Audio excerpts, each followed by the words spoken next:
tenzende tungamire mukati mezviedzo mananda andibata ndimwino dombo ndiwike ndimwimu tungamire tenzende tungamire semwana onyaradzwa unganyaradzwe nyanza mananda anomunzwa kana machinyarara imwe tenzi wenyanza tenzinde tungamire apo ndasvika nyanza mananda vondishisa andichienda zororo ndotsamira kune mwenga andinzwe imwi moti ndinokutumamira. Kwaziwai vateereri, tinomuchingamidzai kuchirongwa The Second Coming of Christ chamunopiwa naPastor Gift Rhodes wekuNorth Zimbabwe Conference of the Seventh Day Adventist Church pamwe chete naPastor Caston Betera wekuEast Zimbabwe Conference of the Seventh Day Adventist Church. Mustudio nhasi tina Shailet Chakabveyo ari kutiisira musign language. Kwazai vateereri mufundisi. Tokuchingamidzai kuchirongwa vateereri. Tinotenda. Hurumende yatinayo nhasi nemusoro wenyaya unoti zvitsvene zvaMwari part 2. Okay. Takatarisa kubhuku raDaniel. Ndo matichiri munotipa minongedzo yakawanda nepfungwa dzakawanda. Yes. Munobva zvidzidzo zvakawanda zvinobata maeria ese eupenyu. Now takaona kuna Daniel chapter 5 kwaita dambudziko rekuti pakatorwa zvinhu zvitsvene zvaMwari zvakabva kutemberi kuJerusarema zvikashandiswa mumitambo yetsika yaiitwa nemanamatiro emuBhabhironi zvikasembura Mwari zvakadaro zvekuti Mwari akasumuka akasvikorebuka mambo Bheroshaza. Okay. Ipapo ndo musi wavakafa pakanyorwa pamadziro paya. Anobva taona muchidzidzo chevhiki rapera kuti Mwari ane zvinhu zvakati kuti zvaakatsaura kuti zvive zvitsvene, right, zvaakamisa kuvanhu kune vanomunamata kuti vanofanira kucherechedza zvinhu izvozvo. Okay. Takaona chekutanga uri muchato. Nhasi toda kuti titarise chimwe zvakare chezvinhu zvakaitwa zvitsvene naMwari zvatinofanira kuti tikoshese. Regai tiverenge kuna Leviticus 27 vhesi ya 30 na 32. Leviticus 27 verse 30 na 32. Zvegumi zvose zvenyika kana zviri zvembeu dzenyika kana michero yemiti ndezvaJehovha, zvitsvene kuna Jehovha. Zvegumi zvose zvemombe kana zvezvipfuyo zviduku zvose zvinopfuura nepazasi petsvimbo, chegumi chinofanira kuva chitsvene kuna Jehovha. Panapa pari kutaurwa chegumi ndo chiri kunzi chinofanira kuva chitsvene kuna Mwari. Right. Kana zvichinzi chegumi zvinorevei?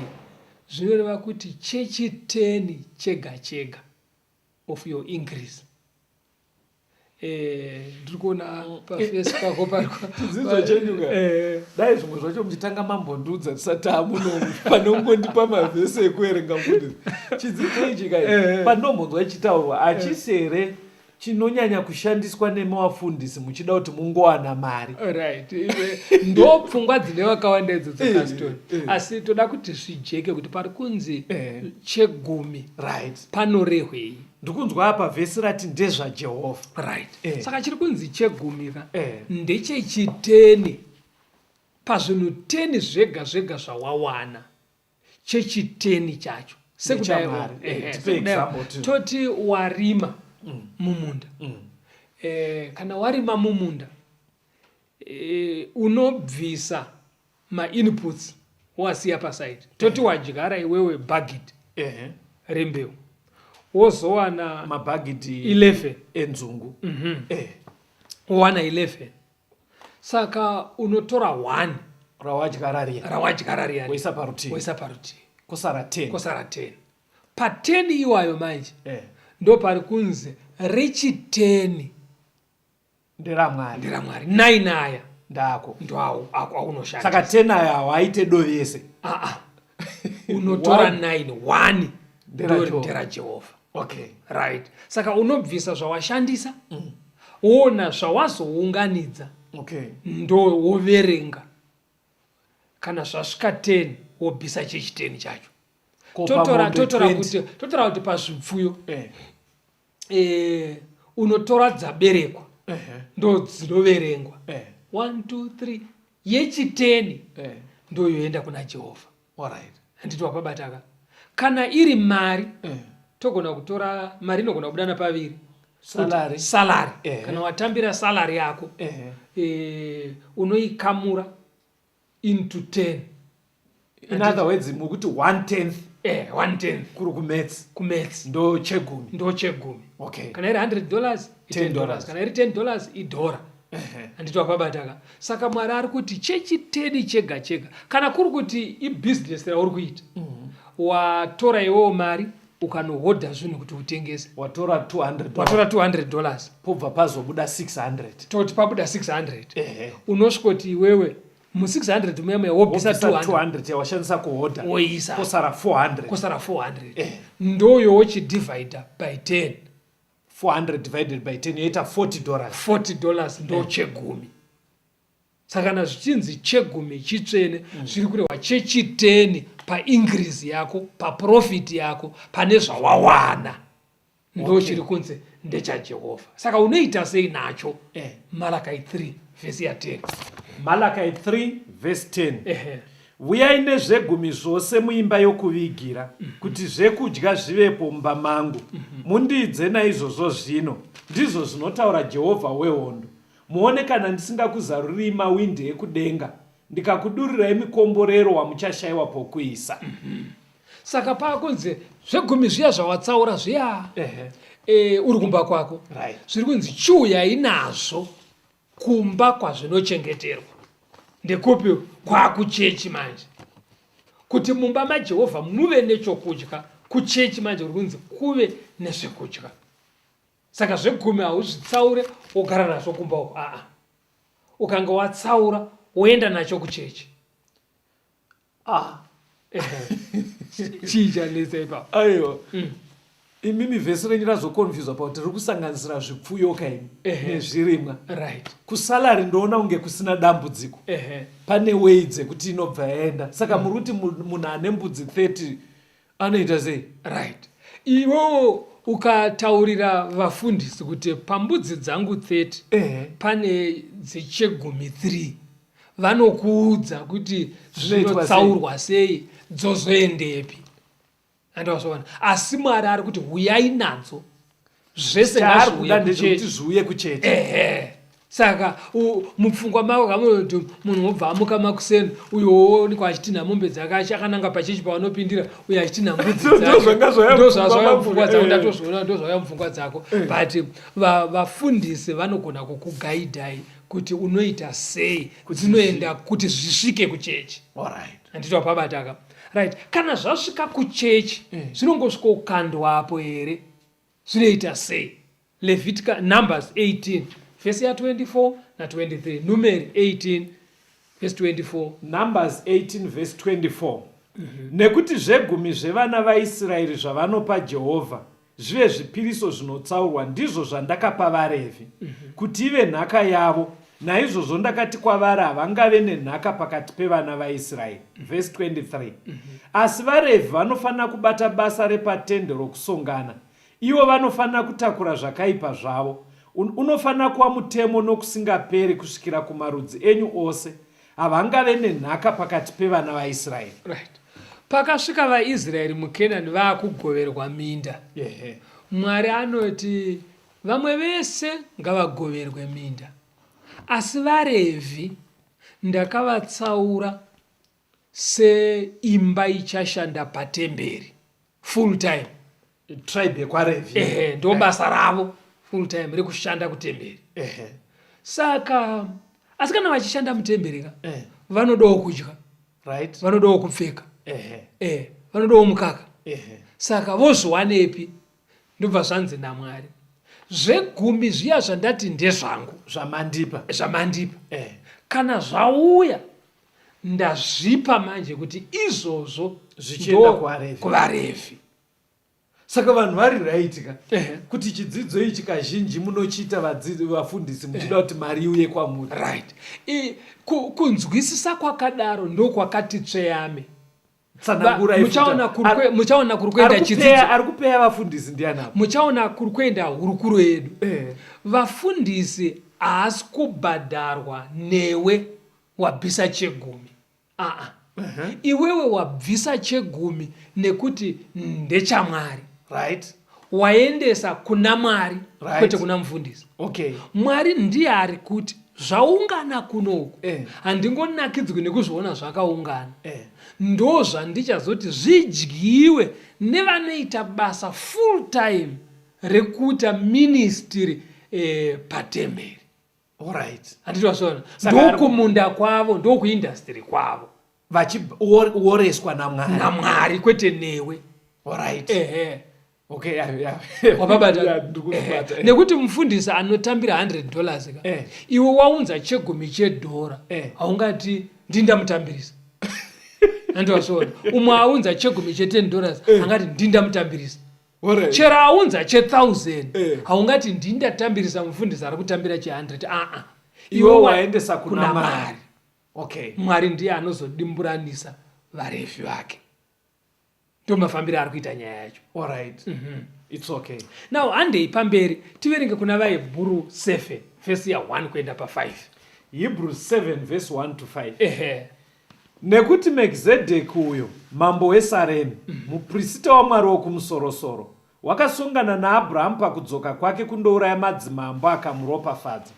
Abhurahama akamupawo chegumi chezvose, iye pakutanga ari mambo wokururama kana zvichishandurwa, uyezve mambo weSaremi ndokuti mambo werugare, asina baba asina mai, asina madzisekuru, asina kutanga kwamazuva kana kuguma kweupenyu, asi wakafananzwa nemwanakomana waMwari unogara ari muprista nokusingaperi. Zvinofungai kukura kwemunhu wakapiwa nateteguru Abhurahamu chegumi chezvaakapamba. Zvino avo vari vanakomana vaRevhi vanopiwa basa rouprista vakarayirwa nemurayiro kuti vatore chegumi kuvanhu, iko kuhama dzavo, kunyange vakabva muchiuno chaAbhurahamu.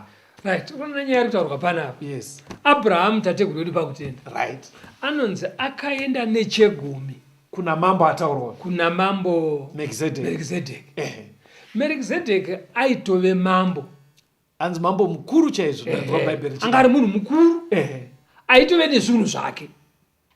Kamiti zvinhu zvake mukuru achi. Kura kuti mukutaura kwemazuva ane kwekunzi munhu ane tuntu. Anga atori mambo, ndosaka zvichinzi was a great man. Aive nezvinhu zvake. Saka ari muprista. Saka anga ari muprista ari mambo. Abraham ndobva aenda nechegumi. Kuna umwe anofunga kuti chegumi chaakudiwa mazuva ano. Izvo ayewa achida kutanga kudiwa mazuva ano. Chero vana Abrahama kusati kwaane machechi ekutonzi vari kuti tikuenda kunopindira pechechi yepakati pagomo rekwanhingiri rekuti ambe vaitoenda nezvegumi. Kune munhu akanga akatsaurwa naMwari kunzi uyu ndiye muprista. Saka uyu waari kunopa uyu ari kunzi was a great man, anazvo. Saka chegumi hachipiwe ndavafundisi vanoshaya. Zvazvokuti ndatowanzwira tsitsi saka ndaendesa chegumi. Kupa kwakadaro kuri wrong. Ko vanoti asimba nechegumi chedu, mfundiso yakauya yakapera stereki ezvino asimba nechegumi chedu. Kutaura kwakadaro nekufunga kwakadaro kwakamonyoroka futi. Nekuti chegumi haupi ndamufundisi ari kushaya akaonda aiwa. Chegumi chinopiwa nekuti chakarayirwa naMwari. Ende uri kupa kuna Mwari. Kana wapa kuna Mwari ndiye anozopa mufundisi wake muorder yekunamata nekushumirwa kwaMwari. Zvajeka kaizvo. Handijekera. Wajekerwa nekuti kudii? Ndajekerwa kuti chegumi chitsvene kuna Mwari. Zvezvirimwa zvipfuyo, ingave income yebusiness kana salary. Chechi 10 chacho 1/10 ndechaJehovha, chitsvene, chinoda kubatwa neutsvene. Chinoendeswa kumba kwaJehovha, hachigarwe nacho kumba. Hachiendeswe paine pfungwa yekuti uri kutambirisa wafundisi. Nekuti Abrahama akatopa muprista aive nezvinhu zvake, asi nengari yekuti aive muprista anobata basa raMwari, Abrahama akaendesa kuchechi nekuti aiendesa kuna Mwari. Mwari ndiye anozooresa vafundisi vake. Ndabata zviri correct. Vabata zviri correct. Alright. Saka pamuri kutaura kudai ndoda kuti tizonzwa kambo mufundisi. Zvinhu izvi zviri kutarisirwa kuitwa nani izvi? Zvinhu izvo zviri kutarisirwa vane mombe munhu wese, vane zvirimwa vanhu vese, vari kutambira vanhu vese, vanoenda kuchechi nevasingaende. Hanimazvonaka, vari kuita mabhizinesi, vanhu vanoenda kuchechi nevasingaende. Izvo zvinhu zviri kuzonzi zvinoendeswa kuchechi. Saka nyaya iyi iri kubva yasunungura kavasingaende kuchechi. Muchaona kwatiri kuenda nechidzidzo chedu kuti nyaya iyi dai vanhu vainzwisisa sezvazvinonyatsoreva, chegumi chaisafanira kungobiswa nevanoenda kuchechi bedzi, chofanira kubiswa nemunhu wese angoita ingirisi, angoita zvinhu ane chaawana aifanira kuendesa chegumi kuna Mwari. Chandiri kubvunza munozva kuti kana Nebhukadhineza akanyorerwa tsamba pamadziro, Bhelshaza abata zvitsvene zvaMwari nenzira isiriyo, ndiri kuedza kuimagina kuti kana mati chegumi chitsvene sezvazviri kubuda mubhaibheri kudai, ndiri kuona kunge tiri panjodzi kana tisingateerere nyaya. Saka manzwa ndabvunza kudaro. Regerai timbonzwa kambo tiuye tiende mberi uone mubvunzo wako uchanyatsocheka kumberi. Toda kutenda, rambai muinesu vateereri, tichambonzwa kambo.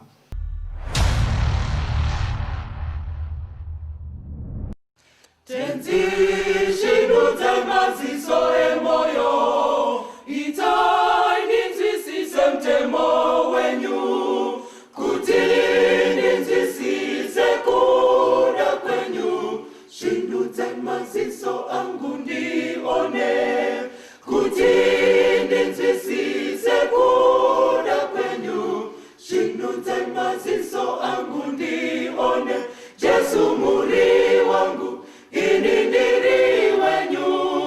Shinudzai maziso emoyo, ndikuone Jesu muupenyu. Musaite ndisiye nzira dzenyu, ndibatsire ndigare nzira dzenyu, nzira dzenyu.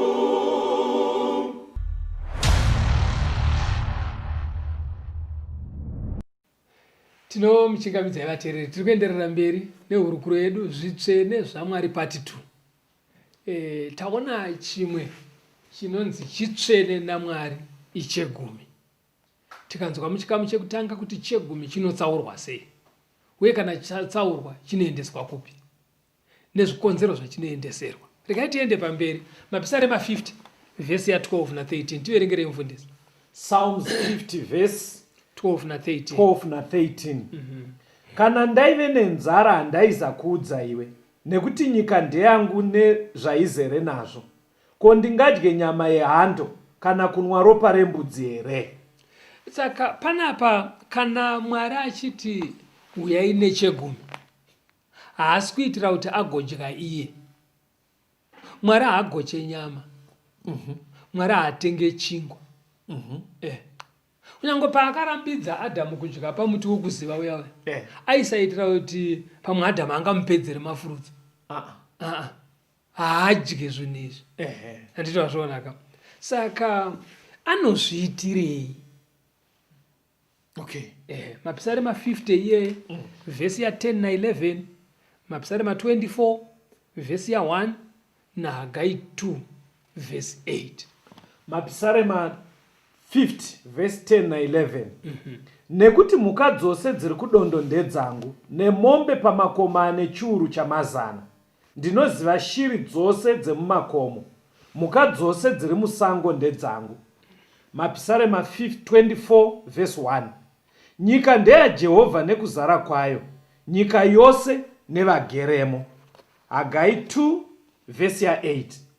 Sivheri ndeyangu, nendarama ndeyangu ndizvo zvinotaura Jehovha wehondo. Right. Ndima dzataverenga idzi mufundisi dziri 3 dziri kuisa pachena kuti zvinhu zvese zvatinoona panyika. Right. Mombe ukanzwa munhu achiti ndane mombe 1000 ndine mbudzi 500 huku dzangu 20,000 Jehovha ari kuti ndezvangu neshiri dziri kusango nemhuka dziri mumagame park nemari iri kubhengi iri muhomwe neisati yacherwa. Mwari ari kuti ndezvangu zvese nemhaka yedu. Unoziva kuti sei ari kutaura kudai? Anoziva kuti hapana angamupikise bedzi. Hapana angamupikise. Hapana angamupikise. Because munoziva chinonetsa nyaya. Munhu iye ndiye anobata upenyu hwedu. But ini ndaida kutozobvunza kuti izvo ndogona kubvuma zvataurwa izvo. Ko zvimwe zvaunenge wakanyatsoshandira mombe togona kuziva kuti hapana angasike muka. Handika? Hapana angasike gold. Hapana angasike huku. Obvious zvinotaridza zvakabva kuna Mwari. Ko zvaunenge wakanyatsoshanda pastor uchinyatsoona kuti ndashanda nesimba rangu, motikari wavakadzimba nezvakadaro, miti, michero nemhuka, zvinogona kuva very clear. Ko paunyatsoona kuti apa ndini ndashanda ndasweta. Mubvunzo wako wakanaka Gaston. Regera verenga vhesi iri Deuteronomy 8 verse 18. Kupindura zvandabvunza ere? Kupindura zvawabvunza izvozvo. Deuteronomy 8 verse 18. Asi unofanira kurangarira Jehovha Mwari wako, nekuti ndiye anokupa simba rekupfuma, kuti asimbise sungano yake yaakapikira madzibaba ako. Hanzi kunyangwe washanda zvikaungana, hanzi unofanira kupa Mwari nzvimbo yake. Hanzi ndiye anokupa simba. Ndiye anokupa simba. Alright. Kuti utounganidzaka, zvimuke zvaungana, ndiye anenge atobvumira. Hakuna here vamwe vanhu vamaifunda navo vaigona stereka asi vasina kwavakaenda. Ngataurira nechokwadi, hakuna here. Variko. Kune vanhu vaishanda muupenyu. Kungoshingaira sezvawaingoita iwo. Asi manje unozongoona kuti munhu ashingaira so but still hapana chinobuda. Saka iwe ukanga washingaira zvikaungana, usati zvabva munjere dzangu. Mwabva atati maoko angu aya hakuna kugarira maoko, ndinoshanda ini neusiku ndinoshanda. Kune vakashanda neusiku nekunonaya pakashaya chakabuda. Andazova. Okay. Saka muri kuti here even munhu asingaite zvekunamata kuya kuchechi, kutombounganidza kuya Mwari atendera, Mwari anenge atobvumira. Hazvingoreva vanouya kuchechi chete.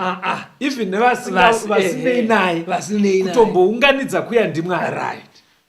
Saka Mwari manje kana akuti hunza chegumika, anenge achiitira kuti akurangaridze kuti uzvininipise.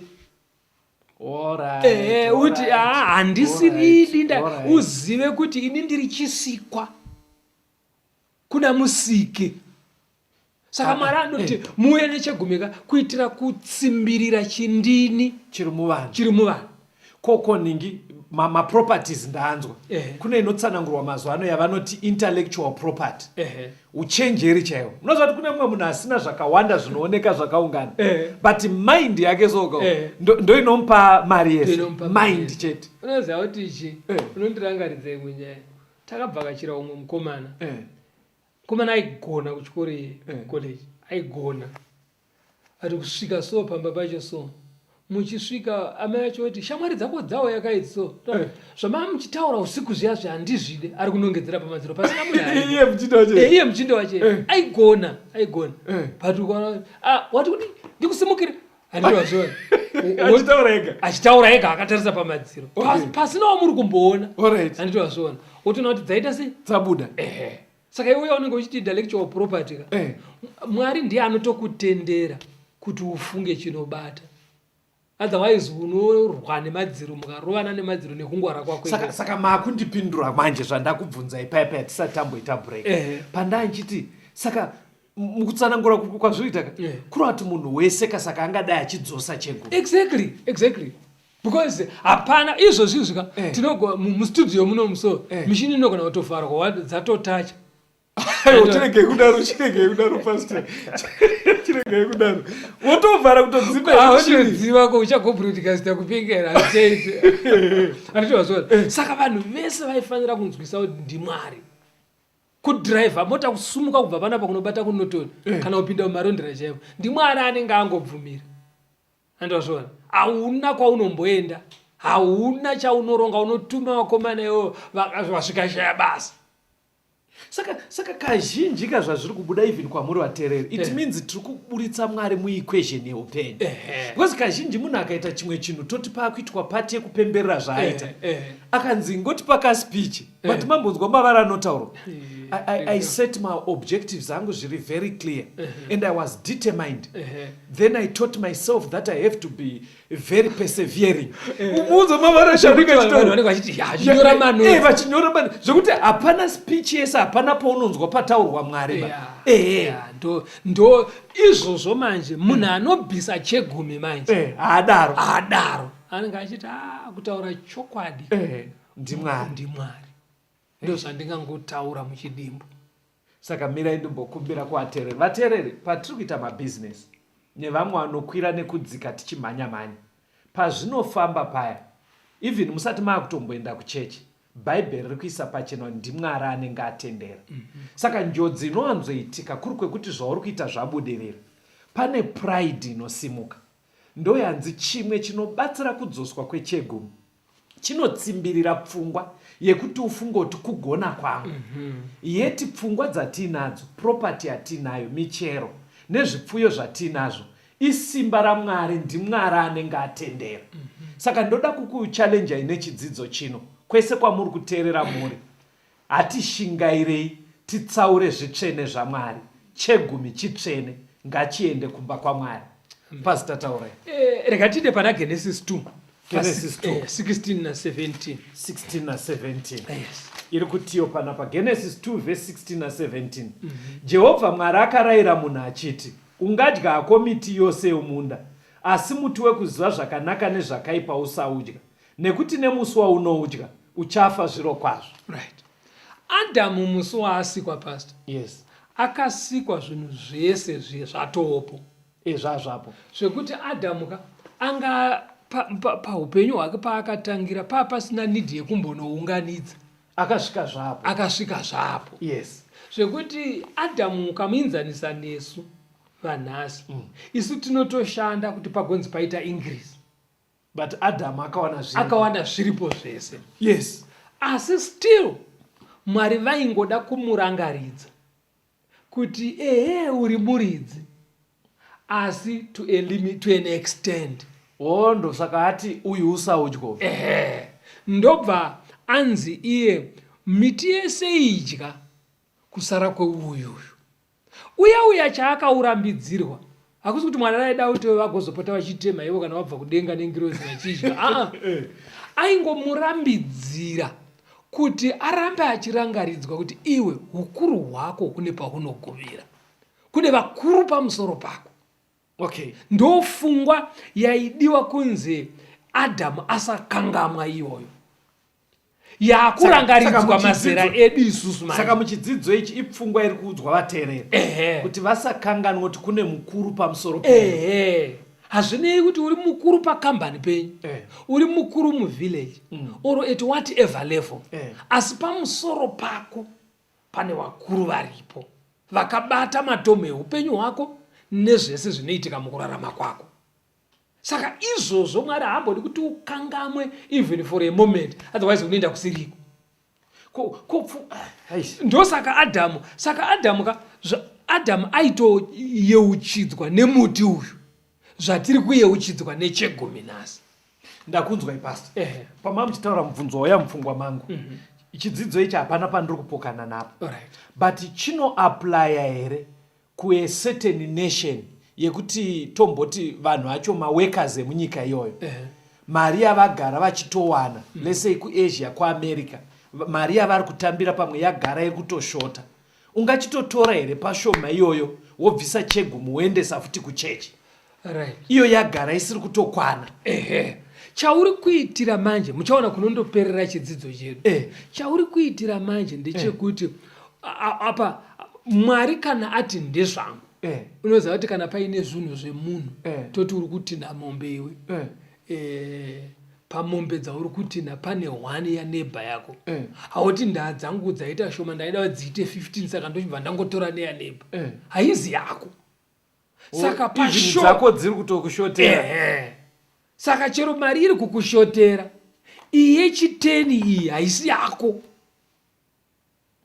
Izvozvo zvinofanira kugara zviri clear. Hazvidepende nemaikonomi here pastor. Hazvinei nekwauri. Asi unofanira kunzwisisa kuti haizi yangu. Okay. Right. Saka to be safe manje pastor. Kana vateereri vedu vachigara kwandogara inini munyika nemunharaunda dzandogara. Right. Hazvisi zviri wise here kuti especially vaya vanotambira masalari. Kuti uchingoitambira obva waendesa yaMwari kwayo. Because mari ka generally dzinoita kunge dzisiri kukwana. Saka pakumboiyeva apadyare here njodzi yekuti unopedzisira wazotora neisiri yako. Unotora neisiri yako. But ukagara uchirangarira chaiko chaiko unotozongozviziva. Unoziva kuti pane tsumo inonzi igaroziva. Unenge wakutongoziva kuti cheguma hachizi changu whether zvakashota kana kuti hazvisi. Ende zviri kubvisirwa muhukama naMwari. Akasika rungoita kunge karuke kufikisana. Hazisi zvekuti unobva waita kunge mutemo unzi musatsikire papako ndikochitsikwa nemutsangadzi. Handito zvona. Ukautora sekunge mutemo wekuti uri kubva kumanikidza kudai so unobvisa uchirwadziwa. Unenge ndiwo uri kutogutsikana kuti muna Mwari muupenyu hwako. Right. Inzwa zvimwe zvinoitika pana Joshua 13. Joshua 13 verse 1, verse 6 na 7. Joshua 13 verse 1. Zvino Joshua akanga akwegura vana makore mazhinji. Jehovha akati kwaari, wakwegura wavana makore mazhinji. Dzichiriko nyika zhinji dzinofanira kuva dzenyu. Verse 6. Vanhu vose vagere panyika yemakomo kubva paRebhanoni kusvikira paMesrefoti Maimi nevaZidhoni vose, ivavo ndichavadzinga pamberi pevana vaIsraeri. Asi iwo unofanira kuipa vana vaIsraeri kuti ive nhaka yavo, sezvandakakurayira. Zvino unofanira kugovera nyika iyi pakati pemarudzi mapfumbamwe nehafu yerudzi rwaManase ive nhaka yavo. Uri kuona zviri kuitika panapa. Mwari ari kuti kuna Joshua, wakura iwo, wachembera. Wakuchembera. Saka unogona kuzosiya usina kupedza basa rekurwisa nekutora Kenani. Yes. Assignment yandakanga ndakupa. But zvochiita iye zvinezvi. Chigovera vaIsraeri Kenani. Saka Kenani yakadimburwa. Kwete vachifamba vachimhesha. Vakatogara kwavakanga vari. Ndobva vakutogowana. Vakutogowana. Kuti imi munogumira pachikomo chakati. Muchabva parwizurwu muchienda panenge. Vachigoverana Kenani. Imo muKenani muchiine ndudzi dzemo. Ndobva nyika yatogovewa. Yakagovewa. Zvekuti vemuKenani havana kuziva kuti nyika yedu iri kutogoveranwa kunze uko kugere vanhu naJoshua. Ndoda kuti inini Mwari anogona kugova zvinhu zviri muzita mako iwe uchiripo. Aiwa, musadaro pastor, musadaro, munovhundutsa vateereri. Ndiko muri kuya. Munovhundutsa vateereri. Zvichiri muzita mako ka Mwari anogona kuzvigova. Handiti wazviona? Kudenga vototi ichi ndechanhingi, ichi ndechanhingi. Izvo panapa zvakatonzi custom betera. Aimbomira kudaro mune makutora ndafa kapasi. Aiwa, uri mupenyu. Because zvazvinoita ndezvekuti kana adaro manje kuti zvirambe iwo unogona kutomuka makuseni imba iri yako. Alright. Handiti wazviona? But parinovira inenge isi. Vanototi nedzoi. Akasitona anga ari munhu waMwari. Washandisa imwe example. Alright. But inogona kuvirirwa. Zvototi ukaona kuchiedza kuchivira chirema naamai uchitoti uyu ndo varume vangu ava ndiMwari. Saka zvinhu zvogona kugovewa. Zvogona kutochinja. Iwe uchinazo zvogona. Gore rotosara ropera murume uya autofunga saka ndochiroorani kuriplace amai vaya. Iwo wakatofudzira. Saka tiri kuti vanhu vanofanira kugara vachiti ndezvangu kana Mwari vachida. Zvinoramba zviri zvako kwega kana Mwari vachiita sei vachitendera. Because kuti uende chavo Mwari ati ndakashata. Unoziva kuti rimwe zuva so pakona paHarare naActuras Bible. Ndiri kusvika ipapo. Pane mumwe uri banga ane mota. Harare. Munhu ane mota yakanaka. akamira sawarida kucrossa Arcturus. Akatomira pari correct handi pane maraina unonzi unofanira kumira nechekuno usingapfura. Akatomira ipapo so muna Arcturus kubva kusapoti kuyawo kwakangouya imwe mota aminoti chakavhiringa sei ndobva yarova yanga iri kusaidi uku ndobva yapinikuka ichibva yauya ine speed ichibva yaskorova uya akamira pari correct uya akamira pari correct ndobva yazeya wotosvika ipapo chi atotyoka makumbo anga akamira pari correct. Saka ukaona uchisumuka ka chero pa 3 km uchinosvika ndimwari angobvumira. Saka unoti ndakandazviningirika ndini ndakazvironga Mwari anoda kuti murambe muchinzwisa kuti ndiye anopa simba, ndiye anotendera, ende ari kuti unganidza kutora pane zvake. Saka kuratidza kuti iwo wanzwisisa izvozvo manje anoti ndoda chegumi changu. Ndo matauriro acho kuti aiwa Mwari ndanzwisisa. Kana uri kuti ndanzwisa kuti Mwari ndimunotendera. Ndo panobva paita ukama hwekuti unenge wakuziva kuti chechi 10 ndechaJehovha. Ndechake. Kwete nekuti anochidyayo. Anozochishandisa mabasa rake ndiye ari kubata muupenyu. Toda kutenda vateereri, mirai timbonzwa kambo tuye tienderera mberi nechidzidzo.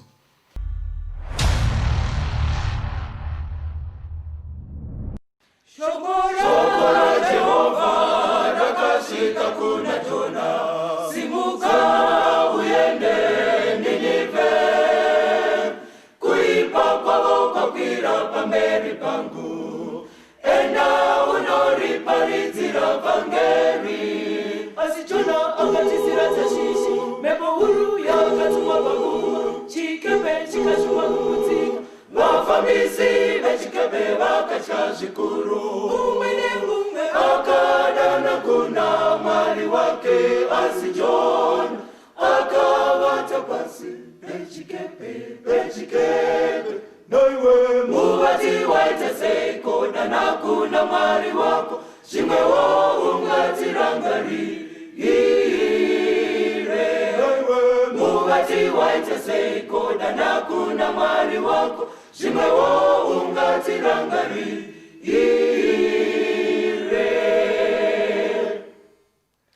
Jona akati kwavari, mundikandire mugungwa, ipapo gungwa richakunyararirai.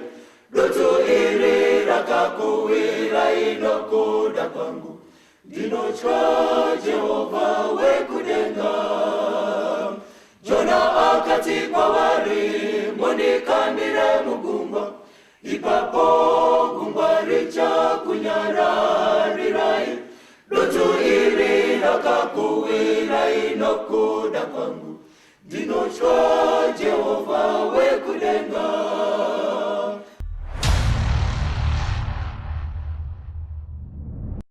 Tinomuchingamidzai vateereri, tiri kuenderera mberi nehurukuro yezvitsvene zvaMwari pati 2 patiri kutarisa nyaya yezvegumi. Chegumi chiri kunzi chitsvene naMwari. Saka taona isusu kuti Mwari ngei achitipa zvinhu zvawashingaira kuunganidzaiwo nekunonaya nekunoita sei neusiku oti ndezvangu. Azvanti ndoda chegumi. Pfungwa yatisingafaniri kubvisa mumurangariro medu ndeyekuti kuzviunganidza isimba rabva kuna Mwari. Mikana yese yatinosangana nayo muupenyu inobvumirwa naMwari. Saka kuacknowledge izvozvo Mwari anoti dzosai chegumi changu, ozochishandisa hake mubasa rake. Regai tiende pamberi. But musati maenda pamberi. Zvabva mubhaibheri. But maita unge matyisidzira vateereri. Alright, panyaya ipi zvinhu zvinogona kugovewa iwe uchiripo. But izvozvo hazvisi kugadzirika here mazuva ano pakuti vanhu vari kubva vaita insurance yezvinhu zvacho izvozvo zvamava muchida kutyisidzira vateereri kuti mota inogona kudhumwa yotoparara, imba inogona kutsva nemoto, kwaane mainsurance. Kuinishuwaka unenge uchiti kana zvikatsva nemoto ndidzoserwa. Isi hatisi kutaura kuti zvatsva, tiri kutaura kuti zvadzoserwa, still Mwari anogona kuzvigova. Wamusi kubva ipapo Mwari anogona kuzvigowa zvitopuwa vamwe. Mombe dzauri ndedzako 100 dziya dzinoto vanhu vanotomhanya muranda waMwari azorora wautomhanyiswa newe atomenisa kupa mwachiti kuGlen Forest wamwe momboti kuzorora kuchitungwisa vachitirana nhare ipapo unozonzi kwahwina ndikoko but uchangoenda besa kana waneswa ikoko saka tichazoparadza nhumbi dzemufi tanga kurangana saka ndiani achatora masufa ndiani achatora mombe ndiani achatora motikari zvatoenda zvagovewa saka kuti gore ripere uchiri kuti zvichiri kunzi ndezvako ndiMwari futi anotendera izvo. Pastor, zvinhu zvese ndezvaMwari. NdezvaMwari zvese. Pano panyika tiringofanira kushandisa zvinhu zvake. Ndiye ari kutongotendera kuti ushandise zvinhu zvake. Alright, fambeni. Saka ndopfungwa yanda kuti musambokangamwa iyoyo. Alright. Saka kuratidza kuti wazvinzwisisa. Even vanhu vakati mudhara yane tunhu twake. NdezvaMwari. Iwewe unenge uchiti ndiMwari andikonzeresa kutwita tunhu. Okay. Right. Malachi 3 verse 10 kuenda pa12. Malachi 3 verse 10. Uyai nezvegumi zvose muimba yokuvigira kuti zvekudya zvivepo mumba mangu. Mundidze naizvozvo zvino ndizvo zvinotaura Jehovha wehondo. Muone kana ndisingakuzaruri mawindi ekudenga, ndikakudurirai mikomborero wamuchashayiwa pokuisa. Ndichatukawo udyi nekuda kwenyu, urege kuparadza zvibereko zveminda yenyu, nemizambiringa yenyu haizuki zvibereko zvayo mumunda nguva isati yasvika. Ndizvo zvinotaura Jehovha wehondo. Ndudzi dzose dzichati muri vanhu vakafara, nekuti muchava nyika inofadza. Ndizvo zvinotaura Jehovha wehondo. Mwari ari kupa promise panapa. Yes. Mukange maunza chegumi ndichakublessai ndichakuropafadzai zvekuti ndovhura mahwindo ezvikomborero kudenga. Okay. Zvekuti munotonetseka nepekuzviisa. Pane mumwe muchinda iri mari yawandere. Saka pane mumwe muchinda anonzi Robert Kiyosaki. Anotaura kuti iye ndakakura ndichiudzwa kuti kune madambudziko mairi emari. Two problems. Too much money. Ndo dambudziko rekutanga. Or too little. Too much money or too little. Kureva kuti yakawandisa zvekuti dambudziko rako rinenge riri kuti ndoidya sei ndoishandisa sei. Okay. Too little hazvizi kukwana. Saka enda kasarudza muupenyu kuti ndoda dambudziko re too much money. Andozvona. Saka kuwanda kwayo kunotoita dambudziko.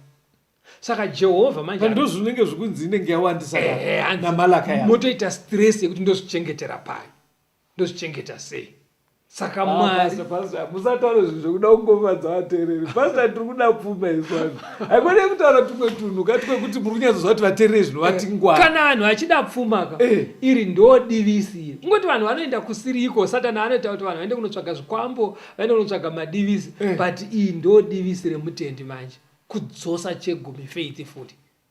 Mwari anoti ndinokudururira mablessing ndakavhura. Mirai Pastor. Imimi muri kuirarama here nyaya. Because handidi kuti musiye mandikanganzira vateererika. Imimi muri kungozva ndanchingoerenga mavhesi mobuda muno. Aiwa. Mwari anokomborera here sezvazviri kutaura. Mwari anoblessa. Mira chidzidzo chipere ichi uone kuri. Asi anoblessa. Mwari anoropafadza sezvaakataura. Kana chindokuzarurirai mahwindo Mwari anosarura. Ende anoti unoza tarisawo nemakomborero anoita. Ari kuti kwanzi iye ndinotuka udyi. Ari kurevei. Kukanzi kwaita outbreak yerukonya nditika for example vanhu marima. Mwari nokuti ndiye anofudza zvemusango. Anogona kufudza makonya kuti alright imimi kana maakunodya muvillage iyi mudarike pamunda paCaston. Amen. Handiti wazvona. Saka anotoarayira kana achiti ndinotuka udyi anotohutaurira. Kana zvipfukuto unonzwa kuti kune chipfukuto chakabva nekuzambia chinonetsa kukontrora chisingafende mushonga. Mwari anochirayira kuti mudura maCaston. But munoziva nyaya yekuti ndakambokuudza here kuti kumusha kwedu kupane nguva yakanetsa nguruve dzemusango. Vanhu vachirara vakagarira mumagadheni vachinzi nguruve dzanetsa. Handichataure zita remisha mitatu yevanhu vaitorarama nyaya muri kutaura yechegumi. Kana kumbonorara kumagadheni vaiva kutopomerwa nzi ndofunga vane kushereketa kwavari zveshuwa nguruveka dzaipfuma dzakadhiga magadhe evanhu but ikoko kana asi zvirimwa zviri kumagadhe zvakafanana. Saka Mwari kana achiti ndinotuka udyi anoita kuti anofudza zvichienda nekumo kana kuti anogona kusimbisa maruva, miti yobereka muchero, mbeu yako yobereka, zvokuti chako chibage chinorema kudarika chepa next door. Mwari anozvigona. Saka Mwari kana achiti ndinovhura mahwindo, ndopandiri kuda udyapo tapanzwa toda pekublesa pekuvhurwa mahwindo right, zvichiita double. And hanzi kana ndablesa ka vamwe vanozviona kuti kwaranzira kuti kwaburuka makomborero, ndudzi dzichati vanhu havakakomborera. Saka Mwari anozviita izvozvo. Saka tikamutora sezvaari kutaura, Mwari anozvigona. Rega unzwe zvimwe zvinotaurwa naMwari, chakakoshera kudzorera chegumi. Handitika Mapisarema 50 verse 14 na 15 zvakanakira kuve neukama naMwari. Bayirai Mwari zvibayiro zvekuvonga, muripire wokumusoro-soro mhiko dzenyu, udane kwandiri pazuva rekutambudzika, ini ndichakurwira, iwe ugondirumbidza. Saka hazviri kuti kana wabvisa chegumika uchinamata maproblems haachauyi. Hatisati taakuparadhiso, tiri pano pasi madambudziko anouya. But Mwari ari kuti kana wavimbika pane zvandiri kurayira izvi, uchadana kwandiri wapinda munguva yekutambudzika, ini ndokunzwa. Mwari anonzwa kuti nomuranda wangu ranziro kuti anamata. Saka chaari kukunzwira apa ingare kuti mune kaukama kayake. Mune ukama hwawaratidza kuti Mwari ndimi Mwari weupenyu hwangu, every area of my life ndimi Mwari. Saka mukurero kuti munhu paanenge achinamata paya kuti Mwari ndimi murapi wedu, pindirai shuwa, tete vamuke panhoo pavari, vaponesei. Saka chimwe chinoita Mwari kutarisa kuti uri kurevesa here, kuti munhu yakutonditiwo Mwari. Saka ukama hunofanira kunge honge huripo kare wawairatidza kuti muri Mwari wangu nekudzosa chegumi, kwete kuzongotaura wamunamata. Saka ukama ngaugare huripo, but unogara uchitopa statement yekuti Mwari muri Mwari. Paunobvisa chegumika, it's like watora chair, ndobva wati Mwari ka mumba mangu munomu, mumhuri yangu nemune zvangu zvese, ndimi mukuru, cheya yenyu. Saka kana paine zvaakuda kuitika muzvinoi chekuita newe, unenge wangoti regai tiudze vakuru varipo, vakuru vepamusha. Mwari ti mukuru wemusha majekesera amakuita majeka papuri kutota zvakacheka zvakundivhurikira kuzveshuwa pamba pakaita dambudziko mukuru aripo unongosuma kuti manga mazviona here kuti pamba padai. Kana pakasvika munhu achiita zvemanga-manga kuti ona ivo vakomana vari panzavo, handiti wazviona ka muri kuudza munhu mukuru aripo pamba, ende ivo kana vasvika panzavo, kana vanga vachifunga kuti pamba hapana aripo, so vakaona munhu mukuru vabuda muri sei vakuru, tiri kupfuura nepano, vakuenda. Saka iwo kana pamba pako munhu mukuru wepamusha pako weupenyu hwako ari Mwari, kana paita kaproblemu kanenge kasumuka manje, ndozvataurwa nevhesi. Vateereri ini pandijekera, ipai Mwari mukana mudzimuri dzenyu, mupei cheya, bvumai kuti ndiye muridzi wezvose anotitungamira. Zvinoratidzwa nekudzosa chegumi nekuti Mwari ati ndechake. Ndopari kunzi naMapisarema, kudzosa chegumi kukomborera kwaMwari hakungoreve kuti hauchaenda mumadambudziko, but pari kunzi Mwari wamupa chigaro mumba menyu paita dambudziko. Nyaya yacho inobva yareruka, kwakuchingosuma muridzi wepamusha kuti honai dambudziko iro. Iye Mwari abva ataura kuna Mapisarema 50 zvikanzi inini ndichakurwirai. Verenga kuna John unzwe, John chapter 6 verse 8 kuenda pa13. John chapter 6 verse 8. Zvino mumwe wevadzidzi vake, Andreas munin'ina waSimoni Petro, akati kwaari, pano pane mukomana ane zvingwa 5 zvebhari nehove 2, asi izvo hazvikwanirisei vanhu vazhinji vakadai. Jesu akati, garisai vanhu pasi. Zvino kwakanga kuine uswa huzhinji ipapo, naizvozvo varume vakagara pasi, kuwanda kwavo kunenge zviuru 5. Zvino Jesu akatora zvingwa akavonga, akazvipa vakanga vagere pasi, nehovewo saizvozvo pavaida napo. Zvino akati vaguta, akati kuvadzidzi vake, unganidzai zvimedu zvakasara kuti kurege kurashika chinhu. Ipapo vakaunganidza vakazadza matengu ane 12 nezvimedu zvezvingwa 5 zvebhari zvakanga zvasara kune vakadya. Urikuona panapa Jesu ari kuparidza kurenje. Vanhu varipo kwaiverengwa varume chete vari married, usingaverengwa madzimai aripo. Ndovanzi 5,000. Ndovanzi 5,000. Zvekuti nemadzimai nemayouth Tautotaura nhamba yakakura. Vane nzara. Ndobva panzi chikafu chingori pano bedzi. Kalanchi kemukomana. Pane mfana ane ka lunch box. Ane mabhanza ake 5. Netu fish 2.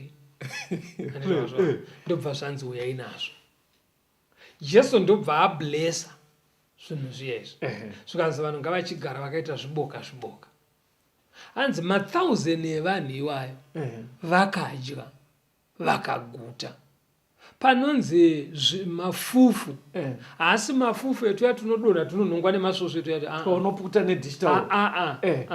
Vanhu vanga kuti akamedura bhanzi nepakati akarumba sonzwa kuti andaguta ine okanda imwe hafu yacho pasi. Ndo zvimedu zvakazounganidzwa izvozvo zvikazadza matengu 12. Saka Jesu anogona izvozvo manje ndiye ari kuti bvisa chegumi ndigovhura mahwindo ndoblessa upenyu hwako. Saka chimwe chatofanira kuti tinzwisiseka ndechekuti Mwari kana achikomborera anokomborera maarea eupenyu hwemunhu zvakasiyana siyana. Pamwe pacho anogona kukupai chikafu chinokwana. Ene Mwari kana achiblessa ka hatisi kuti vanhu vese vakateerera vakandobvisa chegumi next month vanenge vaane magonyeti. Vanhu vada mari. Chimwe chinhu chofanira kuti chijeke ndechekudayo. Mwari akablessa Jobho.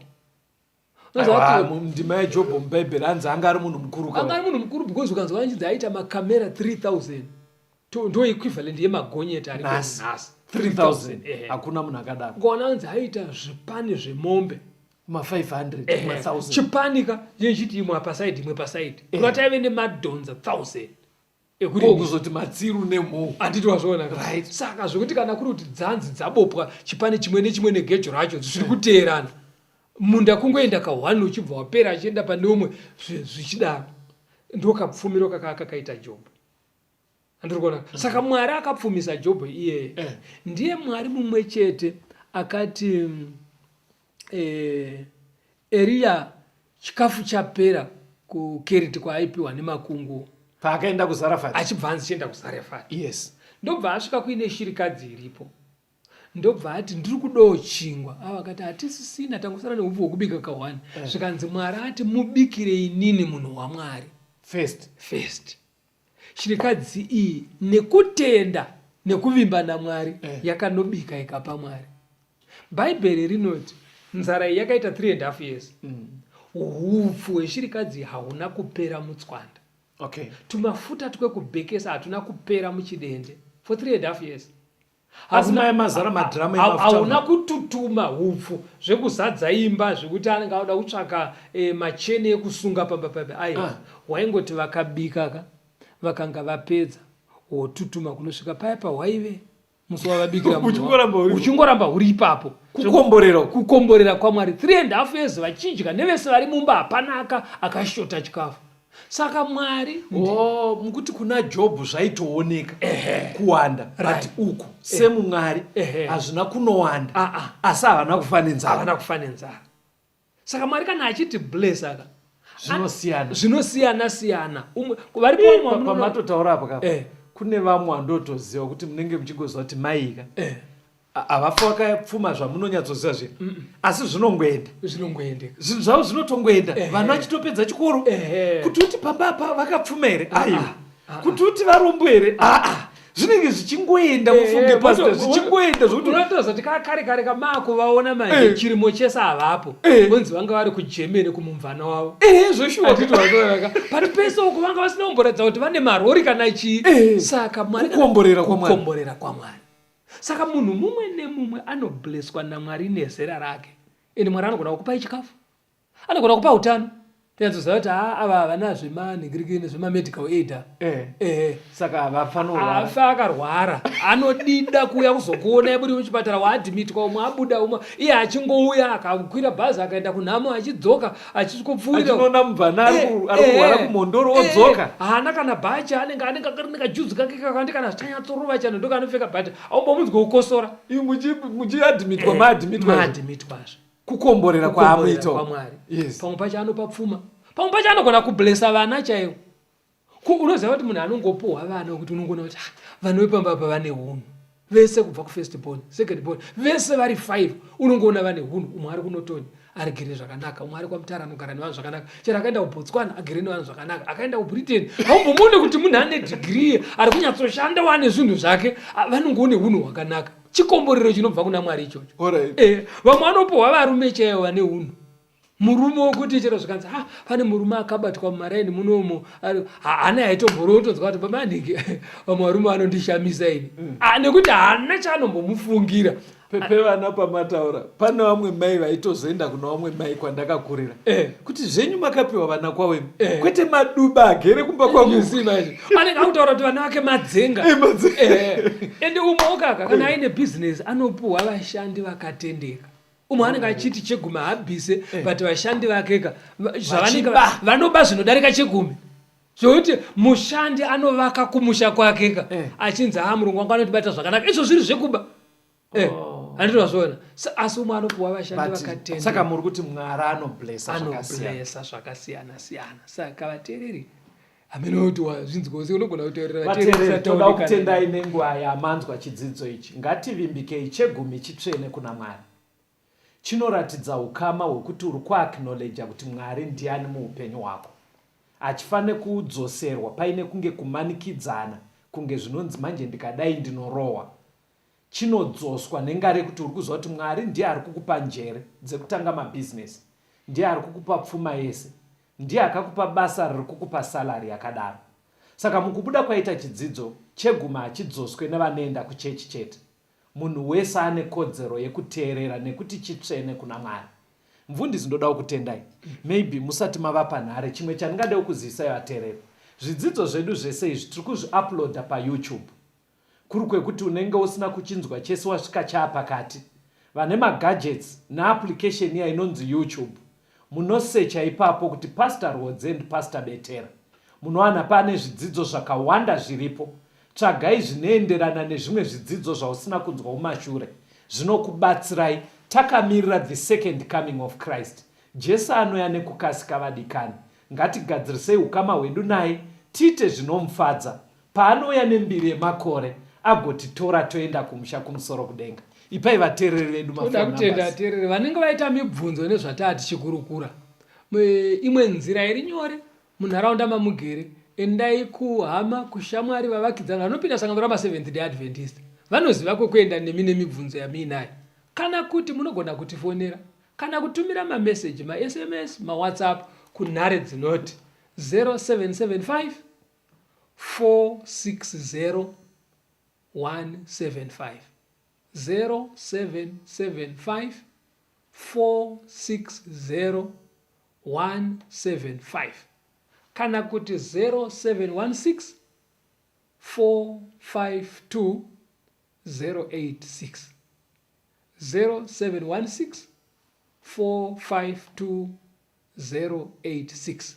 Tisangane muchikamu chinotevera. Tenzende tungamirwe mukati mezviedzo mananda andibata ndimwino dombo ndiwigende ndimwimo tungamirwe tenzende tungamirwe semana onyaradzwa unganyara nyanza mananda anomunzwa kanama atinyarara emwete tenzi wenyanza tenzindi tungamire apo ndasvika nyanza mananda ondishisa andichienda zoro